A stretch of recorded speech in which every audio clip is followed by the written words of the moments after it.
Meu pai, Oxalá. Axé, axé. Axé, ô. É. Axé, ô. Então tá, gente. Então, boa noite a todas, a todos, a todos, né? Sejam muito bem-vindos a mais um encontro do nosso coletivo da Vivência Iabás. É um coletivo que trabalha na cultura de orixá, em seus aspectos culturais, sociais, filosóficos, através da mitologia iorubá. Antes da pandemia, os nossos encontros eram presenciais. Além do grupo de estudos, a gente se reunia para tocar e dançar e cantar ao orixá. Agora estamos vivendo nosso projeto Iabás Connect, que tem o intuito de alcançar mais e mais pessoas através das redes sociais e do nosso canal do YouTube, com conteúdo gratuito, de qualidade e relevância, sempre abordando temas que fazem parte do universo de cultura de orixá. Estamos com 159 inscritos, nós estamos quase chegando à meta de 1.000, então, por favor, inscreva-se no canal, ative o sininho para ganhar as notificações, e aí você vai saber todas as novidades do coletivo Iabás Connect. Por isso, não deixe de se inscrever em nosso canal no YouTube. Não deixe de acionar o sininho para receber as notificações. A gente precisa que vocês façam esse trabalho, para esse trabalho crescer cada vez mais e alcançar mais e mais pessoas. Hoje o nosso tema é o corpo trans na cultura de orixá.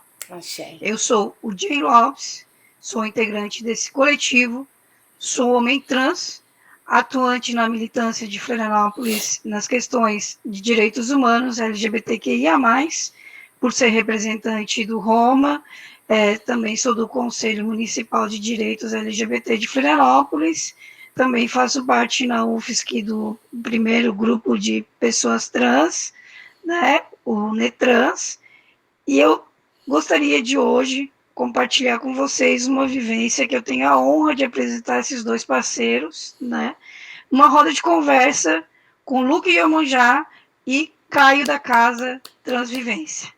Eu vou começar pedindo para que vocês se apresentem, contem um pouco de vocês, do trabalho de vocês dentro dessa nossa luta LGBTQIA+. Pode começar pelo Caio ou pelo Luke, aí vocês veem. Quem prefere começar, fica bem à vontade.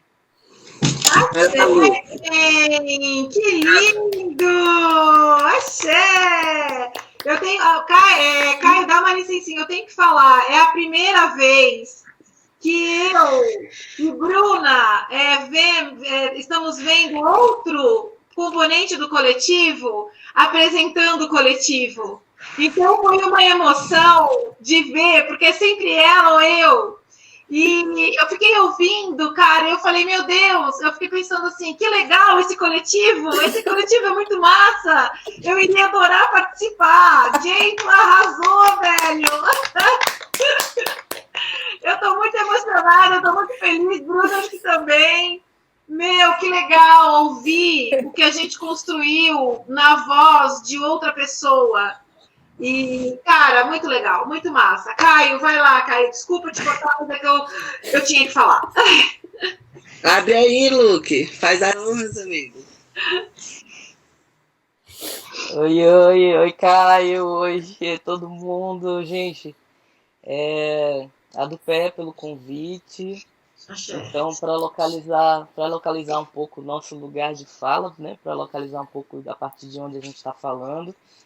Eu sou Luque Iemonjá Banquê, eu faço parte de uma comunidade de pertencimento ancestral que se chama Aldeia Ubuntu, no Vale do Acopó, lá na Mata de São João, né, em região metropolitana de Salvador. E aqui em Florianópolis nós também estamos trabalhando com uma formação de uma grande comunidade aqui, que em breve vai se abrir, né, para as pessoas fora. Bom, eu também trabalhei durante 12 anos, dediquei, investi minha energia no processo de fundação de um movimento nacional de homens trans no Brasil. Nós fundamos a ABHT, que foi a primeira Associação Nacional de Homens Trans. Posteriormente, fundamos o IBRAT, que é o Instituto Brasileiro de Transmasculinidades. A gente realizou o primeiro encontro Norte-Nordeste de Homens Trans e o primeiro encontro nacional de Homens Trans.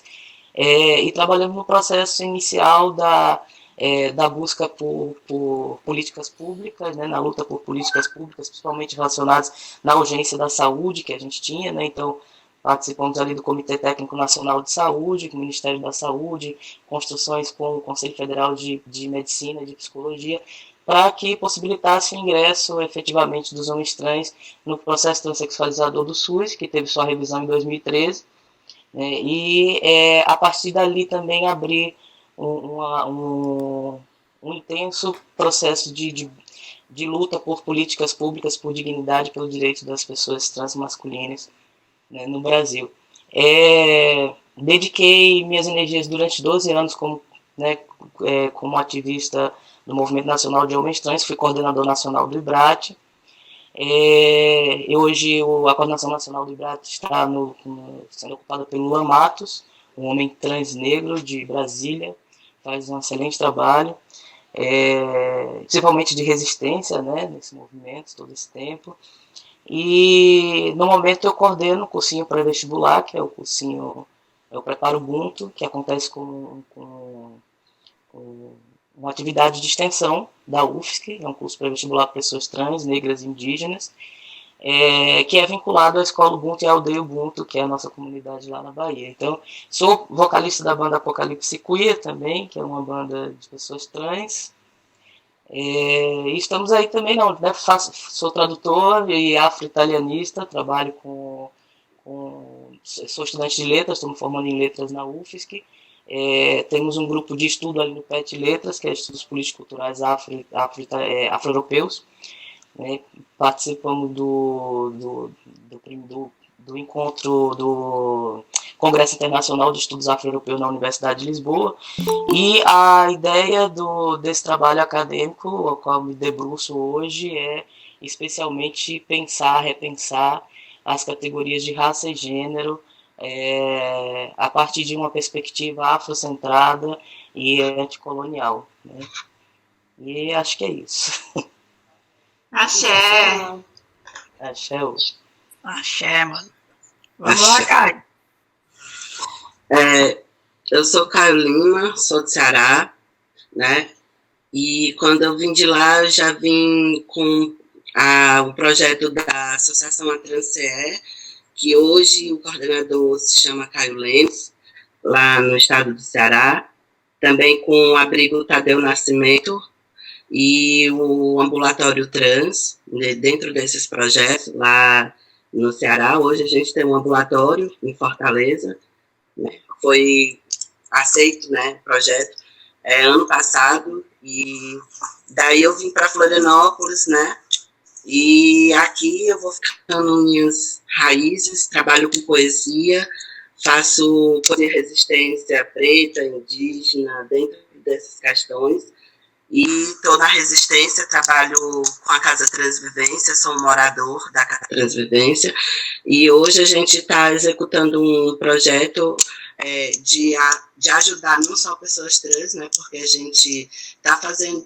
essas pontes, né, entre outras pessoas trans que estão precisando de cesta básica, assim como a gente, porque a gente está passando, né, e passa por muitas dificuldades financeiras, entre outras questões.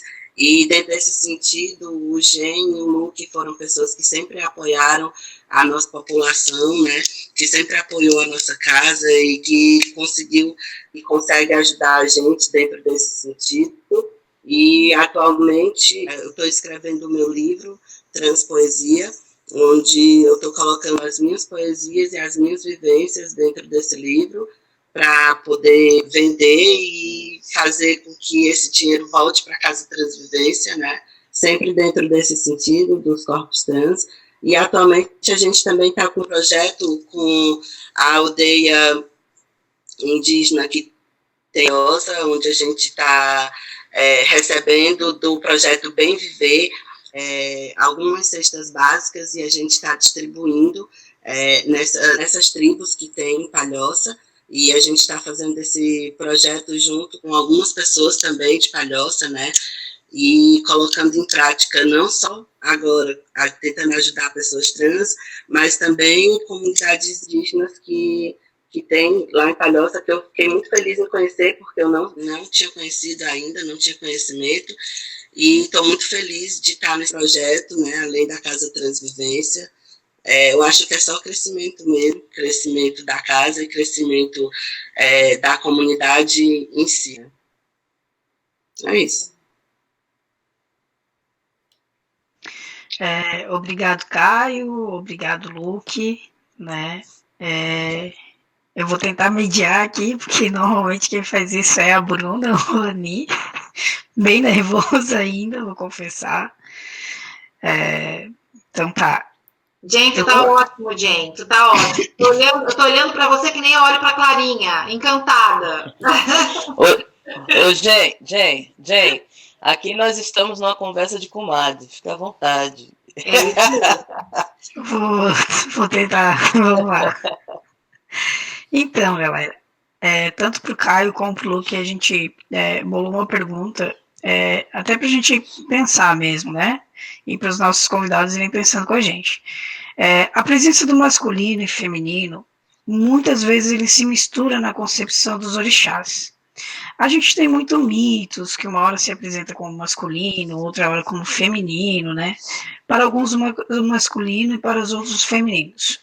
Então, qual a necessidade que vocês percebem esses termos de nos moldar a uma caixinha social? E por que vocês acreditam que nos tornamos assim? De onde vem isso? Está muito ligado para ti, né, Luke? Principalmente que está fazendo esse projeto aí, esse estudo, né?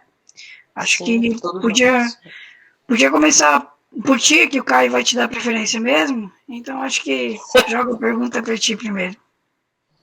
Tá bom, então, vamos lá. Bom, acho que antes de tudo a gente tá tendo um toque aqui no terreiro aqui do lado.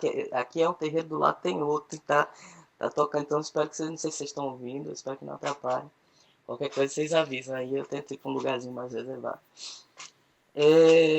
Tá dando para ouvir legal, né? Por enquanto. Joia.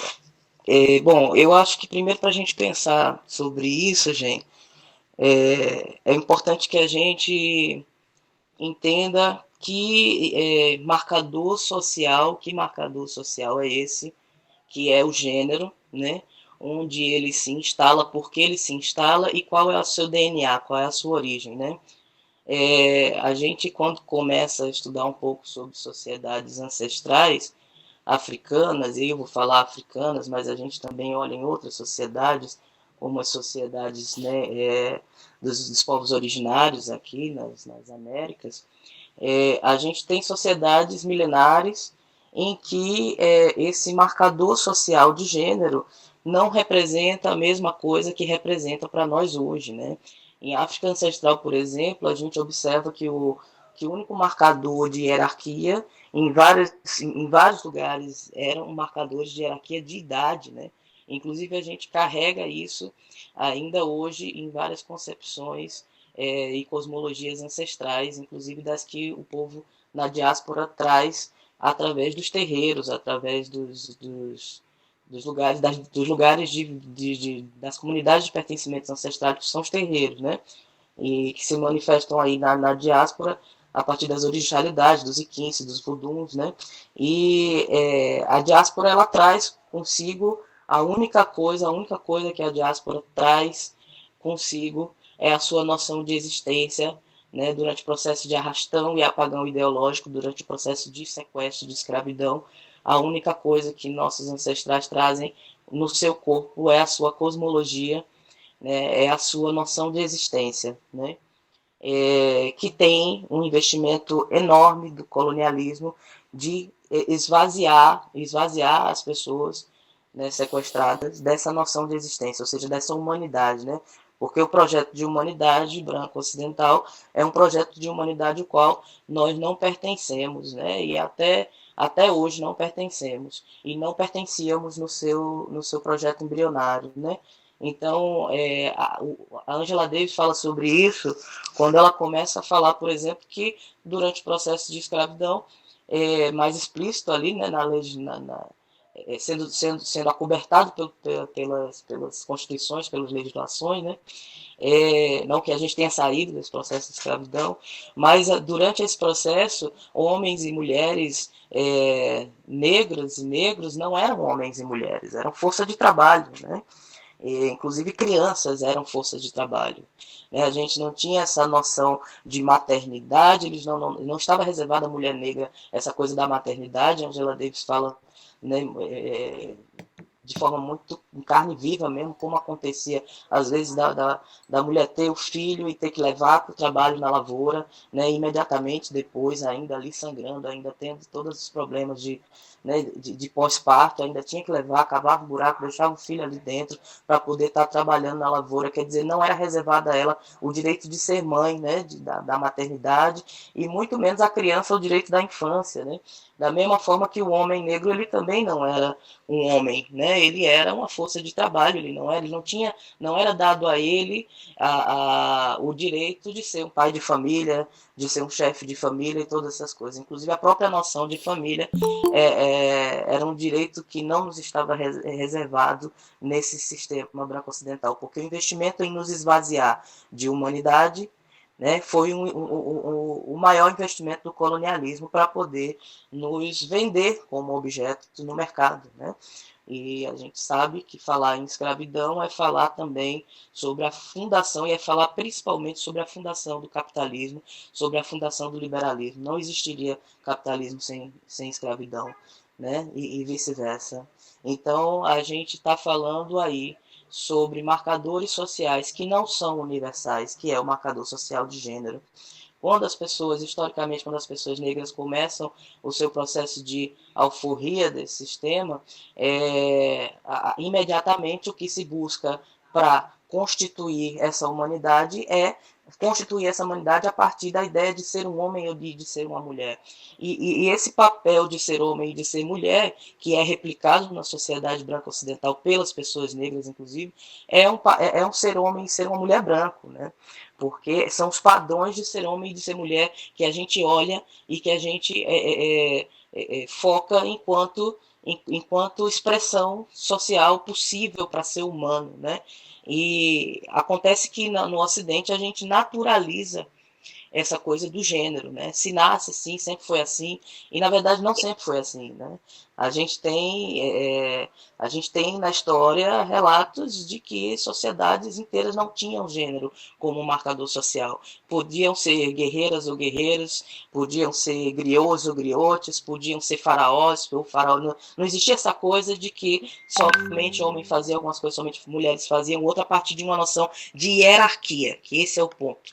É a noção de hierarquia, a relação de hierarquia. Inclusive, quando a gente fala em África ancestral, a gente pensa no África ancestral que é majoritariamente matrilinear e não necessariamente matriarcal. Né? Ela e eu não falo matriarcal, né? Algumas pessoas evitam usar esse termo matriarcal, porque matriarcal também remete a uma relação de poder. E quando a gente fala em uma África matrilinear e uma África uterocêntrica, a gente compreende uma África que entende que essa coisa do útero é o lugar gerador de potências, é o lugar gerador de vida, é o lugar de origem da vida, né? Inclusive o terreiro, para nós em diáspora, se torna esse útero biomítico ancestral, do qual a gente volta, né? O do Roncó, a gente volta para dentro do Roncó, que é o nosso útero biomítico ancestral, para se reoriontologizar, ou seja, para conceber uma outra possibilidade de existência diferente dessa que nos foi esvaziada e que foi preenchida pelo Ocidente, né? Então nós recebemos um outro Orucó, recebemos um outro nome, e a partir do nome, o nome não é só um nome, né? O nome, ele é o nosso projeto mítico social para a nossa comunidade, nosso projeto mítico existencial, né? Então, esse processo de voltar para o útero, para renascer a partir de um outro lugar, de uma outra noção de existência e de comunidade, é o lugar do terreiro, né? E aí eu preciso falar disso para dizer que o terreiro, naturalmente, como tudo o que é nosso, né, tudo o que é de ancestralidade negro-africana, vai sofrer as interferências da branquitude enquanto um sistema, enquanto visão de mundo. Inclusive, a maioria das coisas que se sabe hoje, eu estava dizendo agora há pouco aqui com o pessoal do terreiro, que a maioria das coisas que se sabe hoje sobre orixá, inclusive sobre a mitologia, sobre os arquétipos, né? Sobre a mitologia, sobre os arquétipos, a maioria dessas coisas que se sabe através de uma pessoa branca, de um francês chamado Pierre Verger, né? Fatumbi, que é uma pessoa que escreveu ali coisas que estavam até então em segredo dentro do Hong Kong. E o segredo é um segredo, as sociedades secretas africanas sempre existiram no sistema colonialista justamente como forma de defesa, né? Como forma de se defender justamente desse processo de apropriação, de má tradução e de releitura das culturas ancestrais africanas, que para nós são extremamente sagradas para além do sentido de religião, né? A gente falou sobre isso recentemente, que as manifestações de orixalidade são cosmologias, né? Estão para além da questão do aspecto religioso, porque a gente lembra também que o Ocidente trouxe a religião como também uma ferramenta de controle, né, social para que fosse feito o projeto de sociedade proposto pelo colonialismo, né? E a gente sabe, olhando historicamente, que existe uma interferência religiosa, né, uma narrativa religiosa e bíblica, né, cristã, que vem justificar a escravidão e as cruzadas e as expansões de territórios, invasões e todo semiocídio, todo epistemicídio e também todo genocídio do nosso povo até hoje, que é justificado fundamentalmente pela religião e pela Bíblia, né? Quando os nossos ancestrais começam ali a tentar reviver as suas dinâmicas de orixalidade, as suas dinâmicas civilizatórias ancestrais, ou seja, o que é uma dinâmica civilizatória ancestral? É a forma como eu me relaciono com o mundo, como eu me relaciono com a comunidade e como eu me relaciono com os aspectos cósmicos, com os aspectos da natureza que estão ao meu redor, qual é a minha relação com tudo isso, qual é a minha noção de existência, né? Então, as dinâmicas ancestrais civilizatórias aconteciam ali, por exemplo, para matar um bicho para comer, né? Para alimentar toda a comunidade, para quando uma pessoa morria, que se faz um axixê, quando uma pessoa nasce, né? Todo esse processo de dinâmica de vida, né? É uma dinâmica de vida que passa por uma existência que está sacralizada fundamentalmente na natureza, no orixá, na orixalidade, né? E na relação comunitária, na relação da noção de existência do nós, né? E aquilo ali fez com que o colonialismo se sentisse ameaçado, né? Ameaçado porque aquelas pessoas que eram até então esvaziadas de existência são pessoas que a partir daquele momento de reviver em grupo, mesmo de diferentes regiões de África, dos quais elas foram sequestradas, elas conseguiam encontrar uma cosmologia comum, né? O candomblé e essa grande coxa de retalhos de cosmologias que se encontravam ali e que tiravam a pessoa daquele destroço de desumanidade, de desumanização. E foi uma grande ameaça, e ainda é uma grande ameaça, né? O terreiro ainda é uma grande ameaça para os poderes de controle do sistema branco ocidental e neocolonialista e imperialista, porque são os lugares onde a gente volta para compreender as nossas potências, para compreender a potência de que é estar junto, de que é viver em comunidade, né? E resgatar as nossas noções de existência fora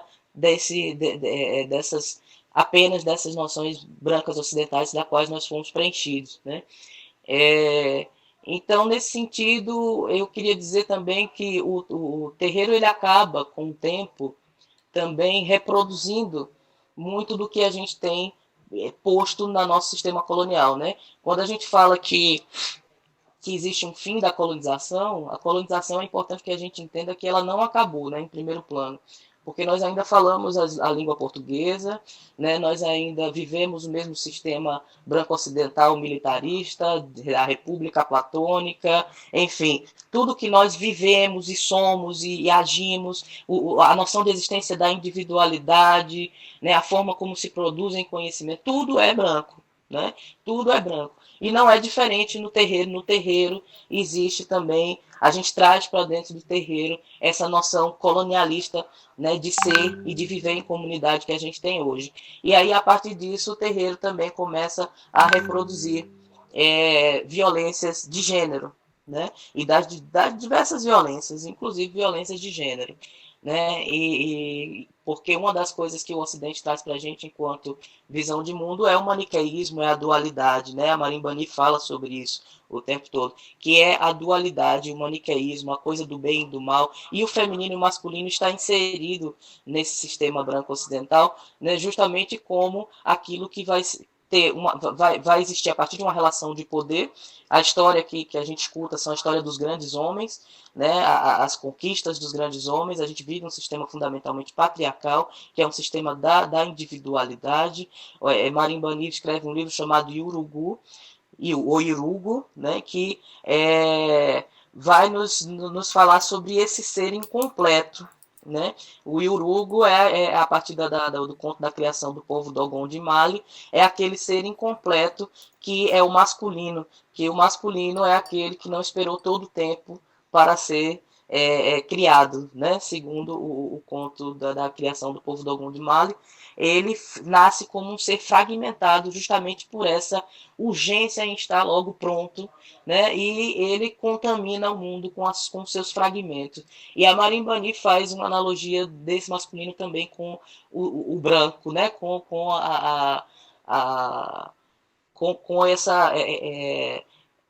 essa subjetividade branca também, né? Que tem muito a ver, que está muito próximo do que é essa subjetividade masculina, né? Então, os terreiros têm reproduzido essas violências de gênero, têm reproduzido não só a violência de gênero, como muitas violências, né, raciais e muitas outras violências de classe, né, que envolvem questões financeiras, que envolvem poder aquisitivo, que envolvem dinheiro, né? Então, os terreiros estão sim contaminados pela branquitude, mas não só os terreiros. Quando eu falo contaminado pela branquitude, eu não estou falando no aspecto da xenofobia, né, de que as pessoas brancas não são bem-vindas dentro do terreiro. Muito pelo contrário.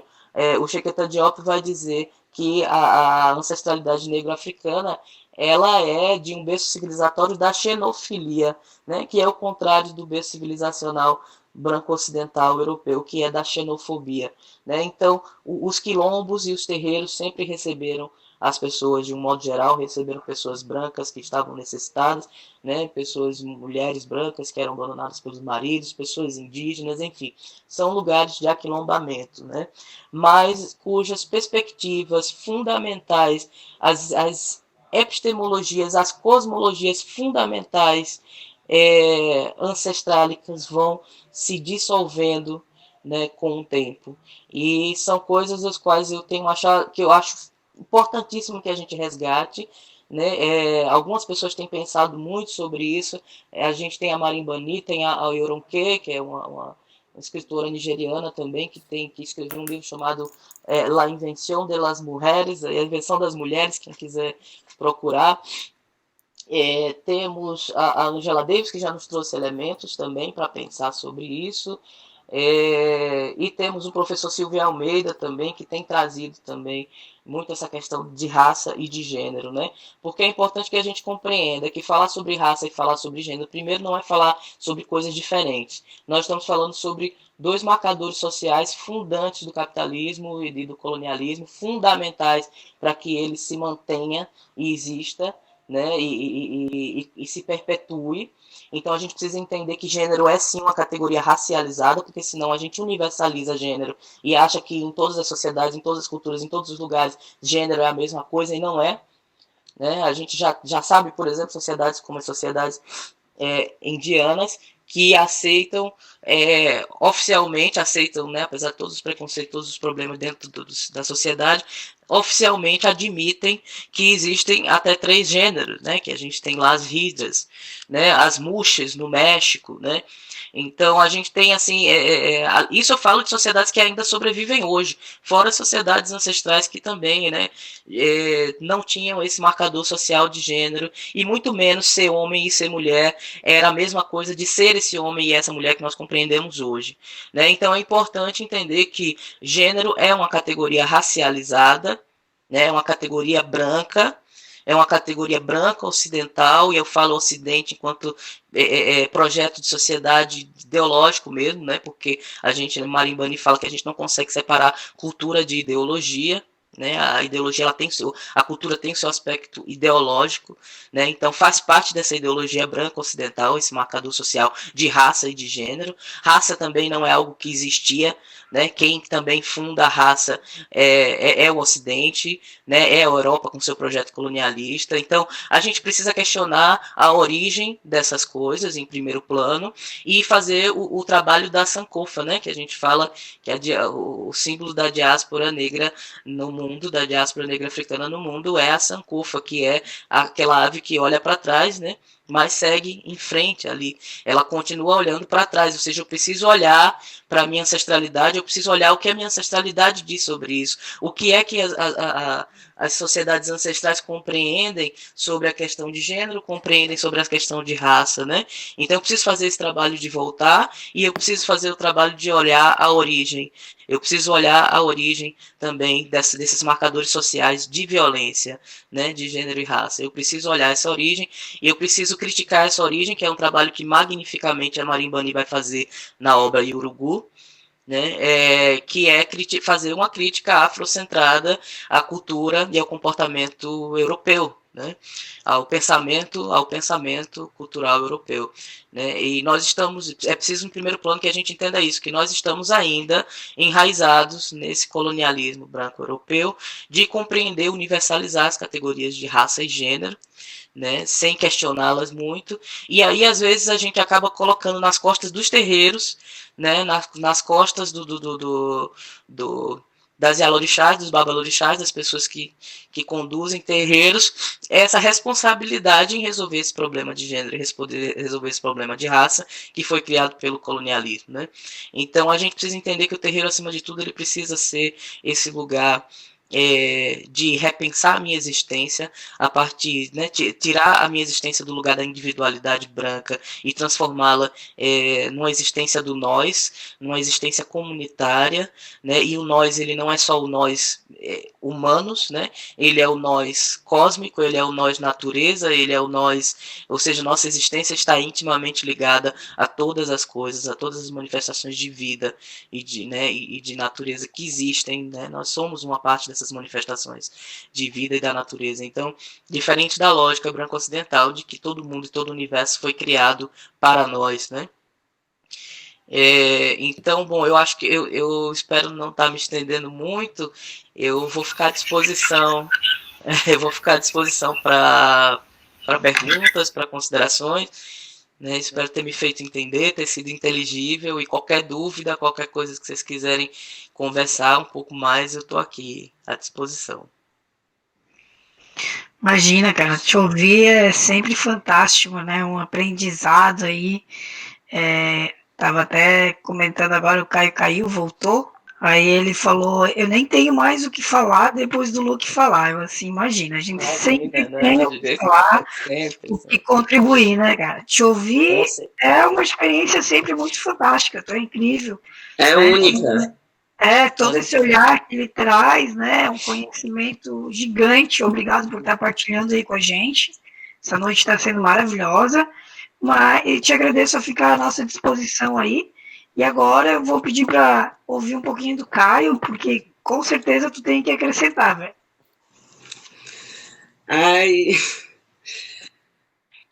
Vou acrescentar da seguinte forma.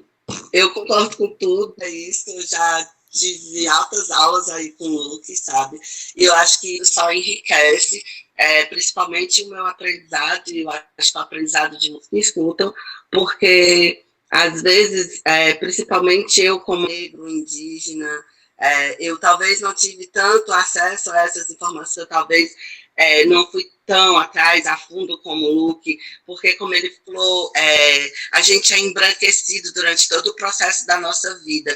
Eu passei uma vida sendo obrigada a ser embranquecido, de certa forma, mesmo tendo e vivendo em uma família com pessoas negras, né? E quando ele fala dessa questão do gênero, principalmente o gênero, ele vem desse processo branco europeu, é coisa muito presente, principalmente nas nossas vivências, quando a gente está na escola, né? Que eu via e vejo muito essa exclusão. Que lá na tribo, esses dias, eu estava conversando com a cacique e a gente estava falando justamente desse processo de exclusão. Eu me identifico como negro, indígena, né? E na escola eu passei muito por esse processo, né, de racismo, né? Às vezes me chamavam de índiozinho, às vezes me chamavam de índiazinha, porque não principalmente as pessoas que não eram da minha sala, não sabia que gênero eu tinha, porque eu sempre gostei de usar umas roupinhas meio neutras, e eu acho que minha mãe sempre respeitou esse processo em mim. E a gente vê o quanto essa questão do gênero é aplicado na nossa vida, né? O quanto desde a infância isso foi uma agressão constante, né, na minha vida, enquanto preto, enquanto indígena, e a agressão de gênero vem nessa ideia de que o que fala quando ele diz que não existe, dessa questão que não existe o gênero, principalmente assim, nas culturas, né, porque quando a minha mãe me criou, é como se ela fosse obrigada a impor que eu fosse aquilo que a sociedade falou que eu era, né? Mesmo ela sabendo que não. E a gente sabe que o quanto a gente passa por isso, principalmente na sociedade que a gente vem. E eu vim de um processo de agressão, né? De racismo muito grande, e acredito que com a fala do Luke, isso não só me contempla, mas como contempla várias outras pessoas, quando a gente escuta e a gente se sente contemplado, abraçado, e diz, é isso, cara, tipo, é isso que eu queria ouvir, era isso que eu queria ter aprendido antes, era isso que eu queria ter aprendido quando eu estava sendo embranquecido pelo sistema, era isso que eu queria ter ouvido quando o sistema estava me impondo certos tipos de atitudes, de Caiu. É, Tinha travado um pouquinho, cara. Pode continuar. sim, que eu falo particularmente assim de mim, que quando eu falo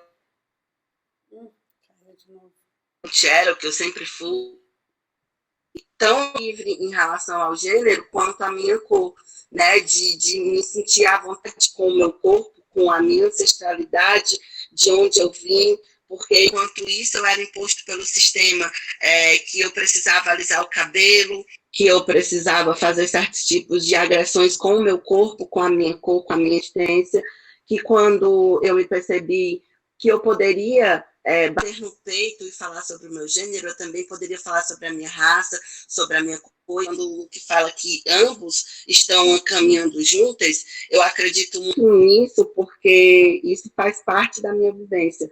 Ambos estão caminhando juntos porque quando eu me libertei de um, consequentemente eu me libertei de outro. Gente, eu tô amando aqui, muita coisa, mas, Caio, deixa eu engatar aqui no que você tá falando, eu tô achando fantástica a tua fala. Me diz uma coisa, como é que foi dentro da comunidade indígena a tua escolha?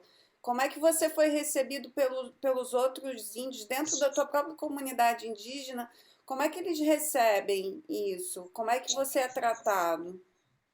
Então, quando eu falo da minha comunidade, aí eu tenho que voltar na história, né? Porque a minha cidade é uma cidade indígena, Camocim, que se fala Camotim, e que é basicamente o índio no pote, né? Quando o índio morre, ele é colocado dentro de um pote e entregue ao mar, né? O corpo do índio vai para o mar em um pote de barro feito pelos próprios índios lá da cidade.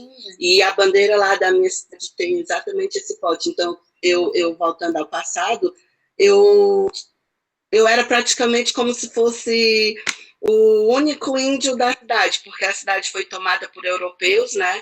Eu e entre outras pessoas da minha família e entre outras famílias que tem, né? A minha mãe foi uma mulher que ela foi trazida. Ela sempre fala de uma forma, porque minha mãe é analfabeta, né? Ela fala assim: "Ah, eu fui trazida para a cidade braba". Ela fala assim, que ela veio braba. Que naquela época eles diziam que era brabo, porque não tinha o conhecimento que o europeu tinha, né? E daí minha mãe passou por todo esse processo e eu vejo assim, quando eu fui para a escola, a agressão que eu sofri foi muito grande por causa do meu cabelo, do meu olho puxado, né, da minha cor. Então, eu acredito muito que na minha comunidade indígena eu ainda vou ter a oportunidade de conhecer o meu povo de Camufim, que eu ainda não conheci. Mas enquanto comunidade indígena aqui de Palhoça, eu fui recebido com muito amor e carinho, muito respeitado, assim, foi uma coisa muito linda, uma comemoração muito linda. Eu me senti realmente mais próximo de mim mesmo, que eu acho que era o que estava faltando, mais limpo de todas essas agressões que a sociedade faz a gente passar e, consequentemente, a gente acaba passando para outras pessoas também, porque eu acho que é muito agressor em questão dos sentimentos da pessoa, né? E quando eu cheguei lá na comunidade indígena, e eu fui recebido inclusive com o prato que eu mais gosto, né? E que é o frango, assim, com todo amor, eles mostraram toda a forma do abraço, do carinho, de como aquilo era importante. Então, eu passei por todo aquele processo de revitalização de mim mesmo, sabe?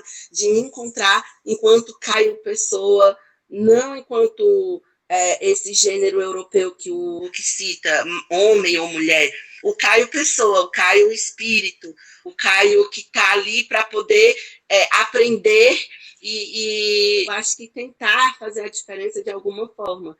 E o que é mais engraçado, que quem me deu acesso a ter esses momentos incríveis na tribo, essa vivência, que acabou domingo agora, inclusive, né? Foi muito lindo. Acabou esse domingo agora e eu retornei a Florianópolis, fiquei até triste, mas enfim, tudo acaba. Mas tem outras e várias. Foi uma pessoa branca, né? Judeu, um filho de judeu que veio aqui para Florianópolis, que a família dele foi presa lá por Hitler e tal, e todo esse processo, né? E daí ele tem uma vivência com a tribo indígena, e ele disse assim: Caio, eu acho que tudo a ver contigo e é o que tu tá precisando. E isso me fortaleceu demais, sabe? Enquanto pessoa, enquanto militante, enquanto ver o mundo de outra forma, porque eu acredito que em questão de vivência, você tem que realmente sentir de onde você veio, você tem que estar em contato. Isso me foi tirado, sabe? Isso me foi tirado.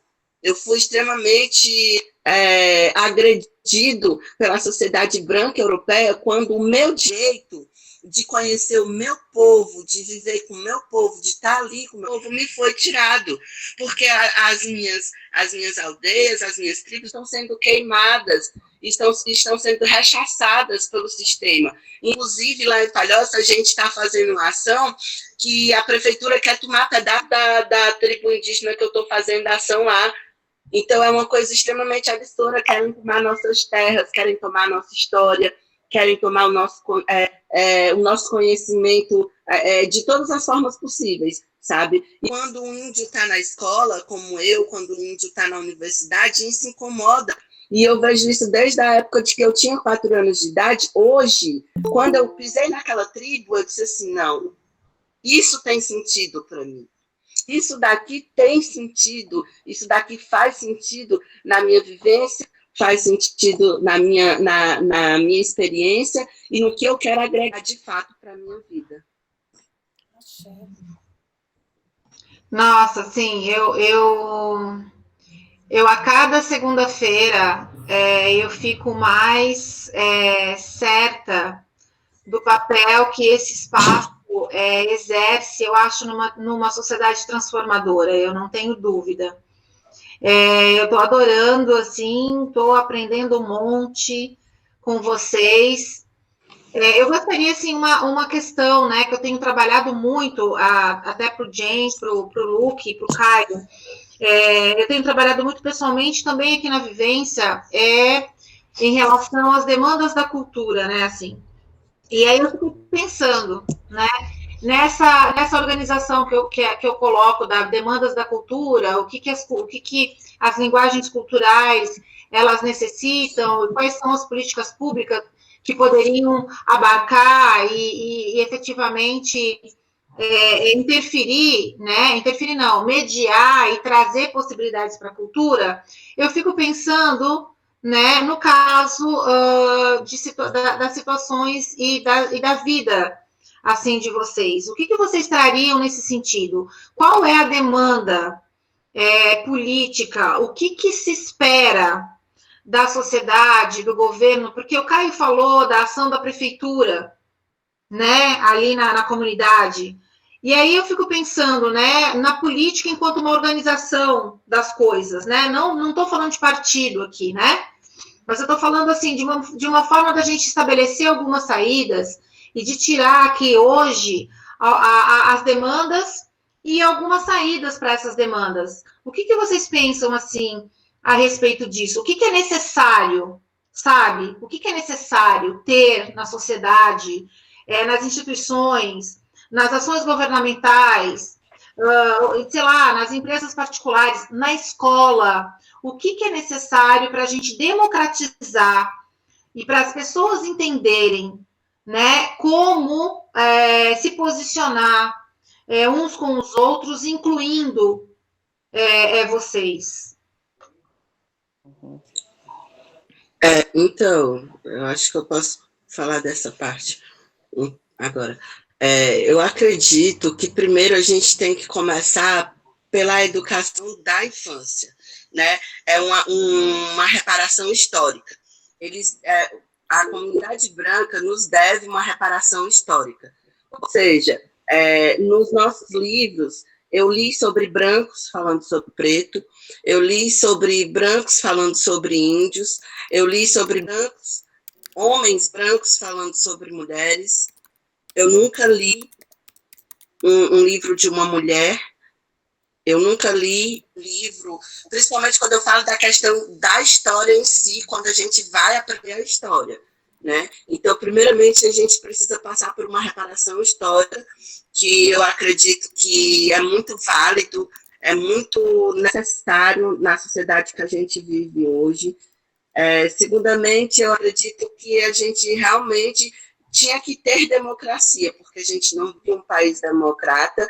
A gente está em um país onde foi instalada a ditadura militar e a gente não enxergou isso ainda. A gente, quando eu digo a gente, eu me culpabilizo junto com todos os nossos irmãos, companheiros e companheiras que também votaram, porque eu digo também, porque eu tenho como responsabilidade, porque é o país que eu resido, é o país que eu estou, então eu também tenho que tomar essa responsabilidade, porque se chegamos onde estamos, é porque, infelizmente, não temos educação política dentro da escola, que é extremamente necessário. Não temos educação política no nosso dia a dia, no nosso núcleo familiar, não temos educação política de nenhuma forma possível. Como que uma pessoa se prepara para uma política, para uma votação, para qualquer coisa que é uma questão democrata, se a pessoa não está preparada para decidir o futuro de um país que é democrata? Não tem condição de decidir o futuro de um país democrata sem democracia. Para começo de história. Não temos democracia, estamos em uma ditadura, precisamos de uma reparação histórica, sim, urgente. Precisamos falar sobre as diversas formas e identidades de gênero, precisamos reformular o português. O português é extremamente falho, agressor, branco, e de todas as formas possíveis, ele nos agride. Quando eu leio, quando eu falo, quando eu escrevo. Então, isso tem que ser reformulado, tem que ser reformulada a história, tem que ser reformulada a política, ou seja, estamos em um país extremamente defasado. Para que a gente consiga fazer algo, a gente tem que começar logo. Mas para que a gente possa começar, a gente tem que sair da ditadura. Porque se a gente começa, a gente vai morrer, a gente vai ser agredido, vamos ser presos, como já está acontecendo, e a gente sabe muito bem disso. Já está acontecendo, já tem pessoas, mesmo que seja, vamos dizer que por debaixo dos panos, já tem pessoas sendo exiladas. O Jean Williams é um exemplo vivo de uma pessoa que foi exilada do seu próprio país, uma pessoa que não tem direito de estar no seu próprio país, porque se ela está no seu país, ela é morta. A gente, Marielle Franco, morta covardemente. Então, a ditadura não é de hoje. A ditadura já está vindo bastante tempo e ela vai pegar da outra forma que foi a outra ditadura. O AI-5, quando ele foi instalado, todo mundo disse que foi de surpresa. Mas, em 1964, a ditadura tinha. A gente sabe muito bem quando a gente vai ver a economia do país. Em 1963, em 1962, o Brasil está passando pelo mesmo processo ditatório que aconteceu para instalar o AI-5 em 1964. Primeiramente, a crise econômica. Os 2 primeiros anos antes da ditadura militar, houve uma queda na economia enorme. Primeiramente, a gente está passando pela crise econômica enorme. E outras coisas mais em relação à cultura, em relação à arte. O meu corpo não pode falar, o meu gênero não pode falar, a minha vivência não pode falar, a minha história ela é silenciada. Entende? Então a gente já está passando por isso, é só a gente voltar na história. Se a gente volta na história, a gente tem como mudar, mas a gente precisa agir logo. Porque depois que a ditadura for instalada de vez, não tem mais como a gente. Aí vão ser mais 20 anos, tá certo. A gente tem mídia, a gente tem internet, a gente tem outras tecnologias que antes a gente não tinha. O problema é que, se você for ver, quem é que está na presidência dos Estados Unidos? Quando a gente fala de Brasil, a gente não fala só de Brasil, a gente fala de mundo. E o meu povo negro, o meu povo indígena, está extremamente correndo perigo. Os nossos corpos sempre foram alvos, mas agora os nossos corpos é muito mais. E se a gente não... E assim, travou, que pena. Travou, Caio. De repente, você retomar a última frase. Qual foi? Onde que travou?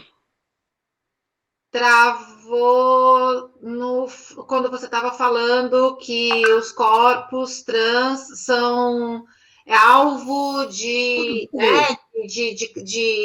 retaliação, alvo de violência. Então, daí eu estava falando sobre o processo dos Estados Unidos. Primeiramente, a gente tem que começar do topo. A gente derruba o topo. Porque o Brasil é fichinha. Existe uma grande máfia que faz com que eles rechassem nós, pessoas trans, índios, pretos, na internet, que são as fake news. Existem máquinas, milhões de computadores sendo utilizados por programas para poder falar sobre a nossa população trans mal, falar sobre o preto mal. São várias milhões de fake news, porque o presidente dos Estados Unidos lá foi eleito por fake news. O atual digníssimo foi eleito por fake news. A gente sabe que a internet, nesse momento, não só é boa, mas como também é a nossa pior inimiga. Então, na minha opinião, a gente tem que começar do topo. A gente tem que começar de onde é o problema. Então, de repente, tendo uma consciência maior em quem a gente vai votar, né? Eu acho que a gente fala das escolas, da importância da gente levar conteúdo, né, sobre gênero, sobre raça, para as escolas, né, para modificar a postura nas escolas. A gente fala de de escolher melhor, né? As pessoas que vão estar no topo, como você fala, né, Caio? Então, eu acho que a gente está chegando aí numa eleição e fica um alerta para todo mundo se conscientizar melhor, né, do seu voto, que é uma arma, né? É uma arma que a gente tem. Mas bem Eu, legal. eu acho que a fala do Caio foi muito, muito boa, né? Mas antes de eu falar, porque eu faço parte dessa questão toda, tanto sei pelo governo e pelo movimento social, eu quero ouvir o Luke, que ele está ali se coçando, mexendo a perninha, e em várias questões ali ele mexeu a perninha, eu vou dar a palavra para ti, parceiro, para depois eu dar a minha opinião. Olha, eu tenho síndrome das pernas inquietas, viu? Então, de vez em quando, eu tô ali mexendo a perninha. Então, o Caio trouxe coisas muito importantes sobre a necessidade de voltar em resgates históricos e de investir nas crianças. E eu queria reforçar, assim, né, porque a Ani trouxe questões relacionadas especificamente à questão da cultura, né? Sobre a importância da cultura nesse processo de renascimento, né, de transformação, né, e sobre como que a gente pode pensar formas de através da cultura, né, isso, pensar em, em propagar essas coisas. Isso. Bom, em primeiro plano, eu queria trazer a questão da cultura em si, né? A gente fala sobre, nesse processo histórico, a cultura dos povos pretos e indígenas, que eu vou chamar de para além de cultura, são as nossas epistemologias, as nossas cosmologias, né? As nossas expressões comunitárias, né? Então a cultura, isso tudo que as pessoas chamam de cultura, foi folclorizada, né, durante o processo do colonialismo. Ela foi folclorizada, então tudo que a gente tem, por exemplo, tudo que a gente conhece em termos de cultura brasileira no exterior, eu morei 5 anos na Itália, e tudo que se conhecia de cultura fora do Brasil, de cultura brasileira, era cultura de preto, né, no máximo cultura indígena, e assim, virava cultura brasileira, né? E o processo de folclorização dessas coisas, que essas coisas todas nascem, surgem a partir de outros valores cosmoéticos, são valores civilizatórios, valores reontologizadores, como a gente falou, valores como a capoeira, por exemplo, que é o valor da autodefesa, da comunidade, e todos esses valores eles vão sendo aos poucos colocados por debaixo dos panos pelo grande véu do folclore, né? O grande véu do folclore. Então, aquilo que para nós era sagrado acaba se transformando no processo colonialista, no processo de apropriação, se transformando em folclore, se transformando em coisas superficiais, né? E eu acho que o primeiro ponto nesse sentido é que a gente escute de fato o que significam as manifestações culturais dos povos pretos e indígenas, né, na diáspora, no Brasil. Esse conceito de Estado-nação, para mim, é um conceito muito perigoso, sabe? Essa coisa da gente ter assumido que todos os problemas que a gente precisa resolver estão no âmbito do Estado-nação. Nós caímos nessa grande cilada, né? Que é de achar que o Estado-nação vai resolver o nosso problema. Quando nós falamos em diáspora negra africana, por exemplo, nós estamos falando de um povo que sozinho equivale a 40% em média da população mundial. Né? Nós estamos falando de um povo que está em todos os lugares. Né? A gente fala, por exemplo, do pan-africanismo, que é uma realidade, não é simplesmente uma ideologia. Né? A gente fala de coisas, né, e isso para além das questões ideológicas, dos planos ideológicos e políticos que envolvem essa questão pan-africanista e da afrocentricidade, etc. Mas a gente tem o povo preto em diáspora, o povo preto no mundo, tem tido e sempre teve esse movimento de vibrar juntos processos revolucionários, como, por exemplo, a questão dos aquilombamentos, né? A gente teve quilombos em vários lugares nas Américas que se levantaram ali quase que simultaneamente, numa época em que não havia internet, em que não havia uma comunicação, né, uma facilidade de comunicação, mas por exemplo, no Brasil, na Colômbia e em outros lugares na diáspora, a gente teve, né, durante o colonialismo, os quilombos. Né? Isso prova que o povo preto ele tem esse momento de vibrar junto, essa coisa de vibrar junto, a partir dessas cosmologias ancestrais, um processo de luta constante, que se manifesta, que sempre, né, nós sempre lutamos. Então, quando a gente fala que hoje está mais difícil, não, hoje não está mais difícil. O colonialismo, há mais de 500 anos atrás, tem transformado a nossa vida nesse processo de luta o tempo todo. Né? Inclusive, a gente fala de navios negreiros que nunca chegaram até o Brasil, que nunca chegaram até as Américas, que foram tomados no meio do caminho. Então, a gente tem as revoltas da Chibata, a gente tem a Revolução do Haiti, uma série de outras coisas que eu concordo plenamente com o Caio, que a gente tem que sim ensinar os processos negros revolucionários na história, que, né, ninguém conhece, não só as pessoas pretas, mas as pessoas brancas também não conhecem os nossos processos revolucionários. E a cultura estava ali, isso que a gente chama de cultura, estava ali o tempo todo. Né? Por exemplo, como é que acontece a Revolução do Haiti? Quem lembra, quem já viu sobre a Revolução do Haiti, sabe que a Revolução do Haiti, a Revolução da Primeira República Negra, essa grandiosíssima história que nós temos, né, como um grande marcador de transformação nas sociedades contemporâneas, na sociedade. A história da Revolução do Haiti, ela começa com uma cerimônia de voodoo. Então, é uma grande revolução, talvez uma das maiores que a gente tenha tido, né, na diáspora, se não a maior, né, que revolucionou radicalmente, inclusive no plano do direito, através de uma grande reforma constitucional, e que começa com uma cerimônia de voodoo. Né? Ou seja, o voodoo é o elemento, elemento reontologizador que vai dar aquele povo que já não tem, né, mais nada a perder,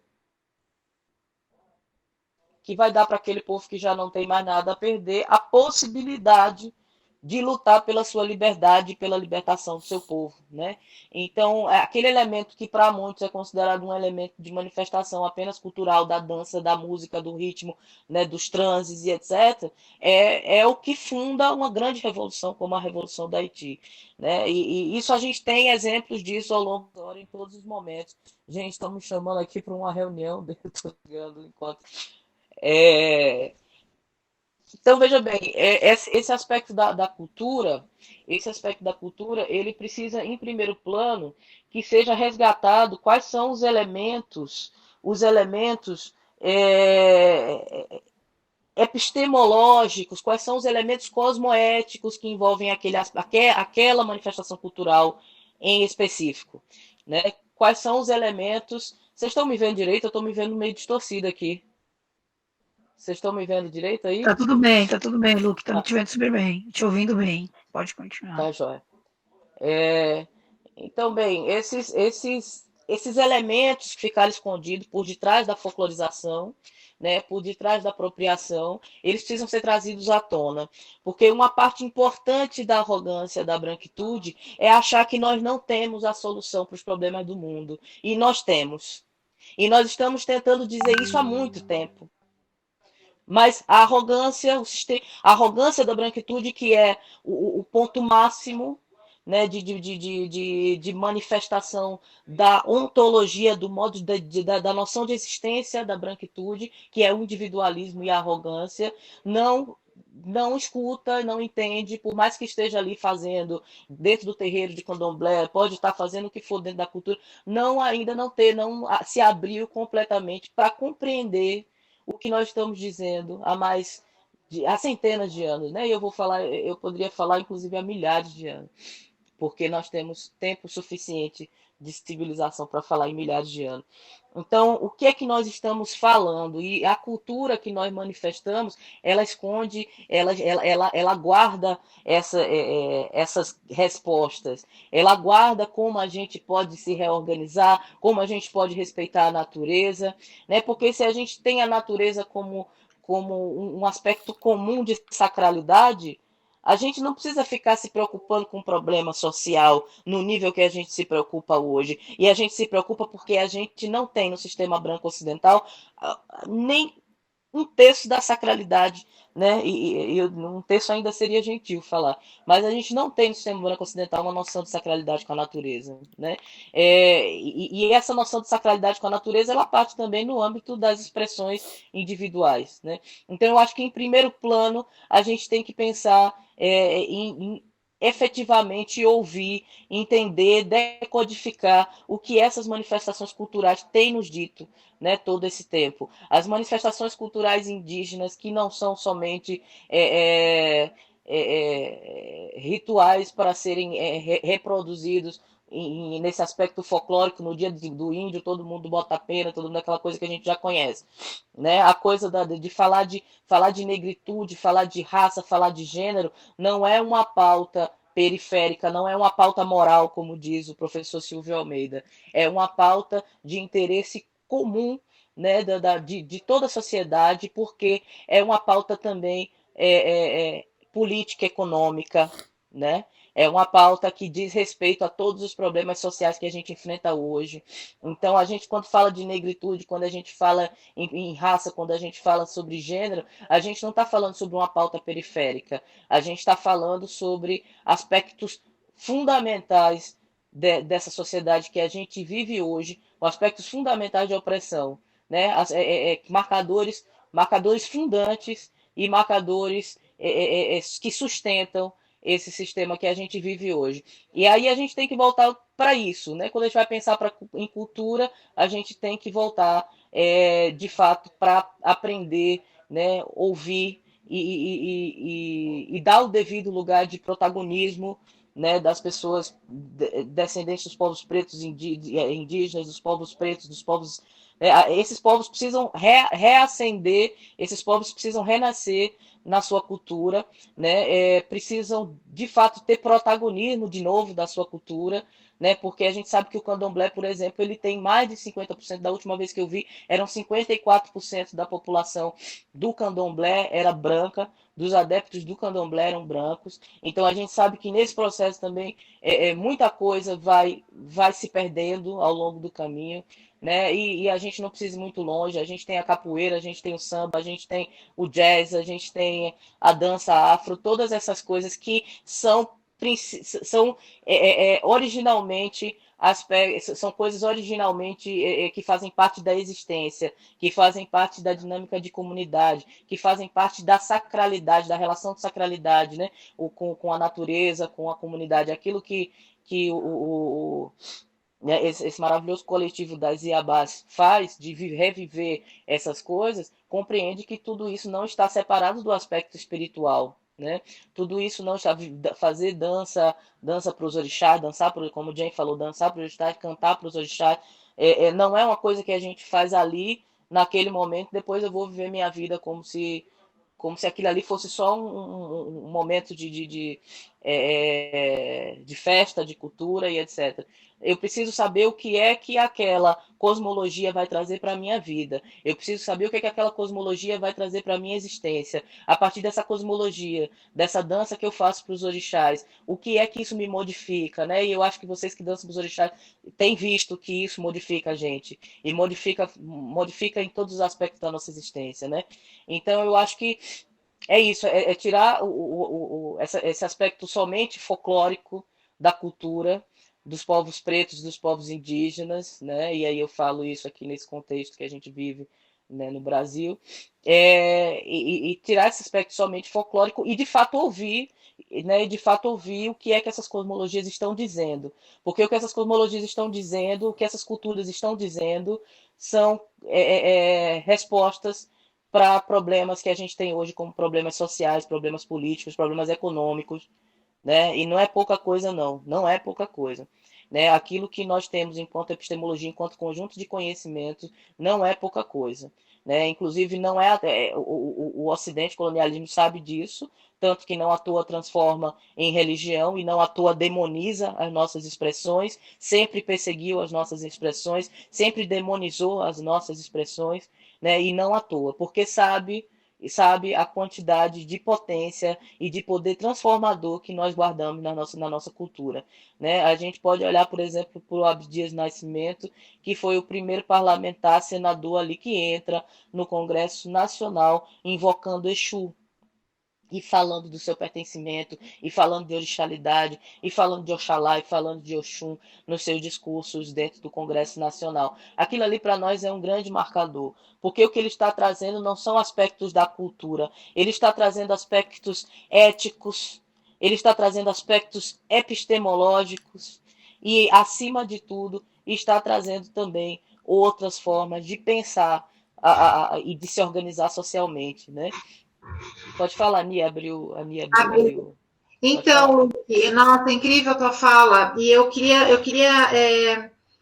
que você fizesse uma colocação, assim, eu fico pensando né, até amarrando com o que o Caio falou, em relação às nossas crianças, e a escola e a família, né? Sim, sim. A gente tem falado muito, e é um conteúdo muito recorrente aqui no coletivo, posturas antirracistas, como você desenvolver um conteúdo para o entendimento das pessoas, né? Em relação aos povos negros mesmo, né? Em relação na escola e família. Aí eu penso, a minha pergunta bom, a gente sabe, né, que uma postura antirracista é a criança desde cedo ver que os adultos se relacionam de uma maneira amorosa, né, com outras culturas. Você reconhecer que não somos iguais, né? Você questionar essa coisa da democracia racial, porque, sei lá, assim, né? Efetivamente, isso não acontece. Enfim, uma atitude antirracista é você, dentro da escola, eu sou professora, né? É você questionar e você estar sempre atenta que a escola seja uma escola representativa do povo negro, que tenha professores negros, que tenham projetos contemplando a África. E quando eu falo em projetos contemplando a África, é o projeto do planejamento e não um projeto focal. Vamos trabalhar capoeira, vamos trabalhar gastronomia, vamos dança. Não. Nesse sentido, né, que até a Cíntia Cardoso fala, a África não é projeto, a África é a totalidade, né? E aí, bom, enfim, várias questões em relação a posturas e políticas antirracistas que a gente pensa, o lugar do privilégio da criança branca, enfim. Existe, pensando na transexualidade, uma ação diretiva que eu, por exemplo, possa levar para a minha escola, para os meus espaços de trabalho, que são espaços maravilhosos de trabalho, mas são espaços brancos e de privilégio. São. E a minha função ali é estar atenta a isso e é desenvolver políticas antirracistas e políticas de totalidade, né, e de não segregação. E aí eu trago o conteúdo da transexualidade. Existe algo específico que quem está na escola e tem e nas mãos um agente transformador, o que a gente pode fazer? Tá. Eu acho que uma das grandes ciladas, né, quando eu falo que pensar em Estado-nação é uma cilada, a gente tem, dentro do sistema colonialista, a gente tem várias distrações, né? E dentre essas distrações são as políticas identitárias, são os movimentos identitários que segregaram as nossas pautas em caixinhas, né? Então eu vou falar sobre questões de LGBT, eu vou falar sobre questões de negritude, eu vou falar... na verdade, Nil, o que é que eu tenho pensado ultimamente? Eu estudo branquitude, né? Então eu tenho pensado, vamos parar de falar sobre essas coisas, vamos falar sobre branquitude. Vamos parar de falar sobre questão de negro, de indígena, de trans, de LGBT, e vamos falar sobre branquitude. Porque a origem das opressões todas, essas, de gênero, de raça, de xenofobia, de ódio, de violência, né, elas têm uma origem comum. O patriarcado tem uma origem comum. O universalismo tem uma origem comum. O individualismo tem uma origem comum. né? Então, vamos olhar para essa origem comum. O povo branco nunca se racializou. Né? O povo branco nunca se racializou. A comunidade branca não se racializa. Ela olha o outro como racializado. Ela olha o outro como produto de um processo de opressão. Mas ela não se coloca dentro de um grupo que funda toda essa história de opressão. Então, eu acho que uma grande sacada que resolve tudo numa só tacada é olhar para a branquitude. Vamos parar de falar sobre questões raciais como sendo coisas periféricas, falar sobre questão de gênero, questões de homofobia, de transfobia, como se fossem questões periféricas. Porque se a gente olha para a branquitude e se a gente identifica e decodifica historicamente, eu falo assim, como o professor Silvio Almeida fala, a gente precisa de um estudo rigoroso, né? Um estudo histórico, um estudo filosófico, um estudo rigoroso, né? Porque isso eu falo no campo da produção de conhecimento, no campo acadêmico, né? No campo acadêmico científico, porque a gente sabe que é um lugar de poder, sim, né? E que nós estamos ocupando como nunca antes estivemos na história. Nós estamos tendo acesso a conhecimentos dentro da universidade que a gente sabe que o nosso povo não tem nas escolas, né? A gente sabe que as pessoas não sabem metade das coisas que a gente descobre na universidade são realmente ocultadas, negligenciadas na escola, né? Então, como a gente pode democratizar esse conhecimento, porque isso é um interesse nosso, como nunca antes estivemos aqui na universidade, nessa quantidade de gente, principalmente através da política de cota, das políticas afirmativas, né? Então, nós estamos aqui, as pessoas pretas estão aqui, as pessoas trans estão aqui na universidade, as pessoas indígenas estão aqui, e como nós podemos, né, traduzir e democratizar os conhecimentos que a branquitude, durante todo esse processo, não achou interessante que a população soubesse desde o seu ensino básico, fundamental nas escolas, né?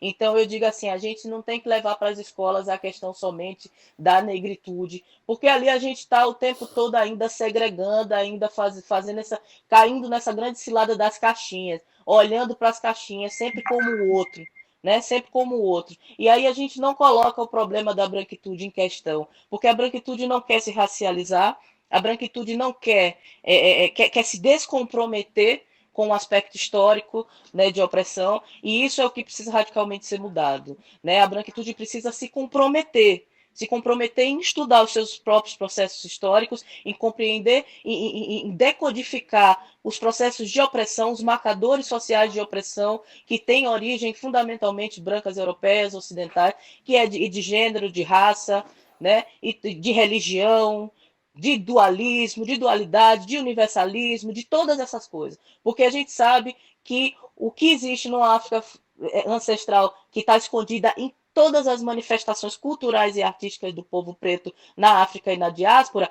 é a pluriversalidade, e não a universalidade, né? A pluriversalidade, a multiversalidade das coisas. As coisas são, como na natureza, diferentes, e elas precisam ser diferentes. A Marimbori vai falar que existe um conceito de complementaridade, né? Que não é o conceito de oposição dos opostos que estão o tempo todo ali né, numa relação de poder, numa relação de hierarquia, se batendo o tempo todo, são os opostos que se batem, que são diferentes e que tem uma hierarquia de poder de um superior e o outro inferior, né? Isso precisa ser radicalmente extinto na nossa sociedade. A gente precisa entender os princípios da complementaridade e da pluriversalidade que estão escondidos dentro das manifestações culturais negro-africana, indígena, e que estão ali o tempo todo nos dizendo como tratar pessoas trans, como tratar pessoas, porque aquilo ali está, a diferença faz parte.